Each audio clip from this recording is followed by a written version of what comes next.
Determine the type of number that the solutions of x squared plus 2x plus 5 equals 0 will be. Now this does not tell us to solve the equation, it just tells us to determine the type of number that the solutions will be. In other words, we're looking to see if it's going to be real or imaginary. And we can tell that by looking at the discriminant in the quadratic formula. The discriminant is the expression under the radical sign, which is b squared minus 4ac. In this quadratic equation, b is 2, so that would be 2 squared, minus 4 times a is 1, and c is 5. So that would give us 4 minus 20, which is negative 16.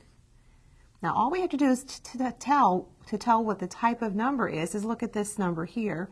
Since we have negative 16, we're going to be looking at the square root of a negative number, which will give us imaginary solutions. So we can say that we will have 2 imaginary solutions.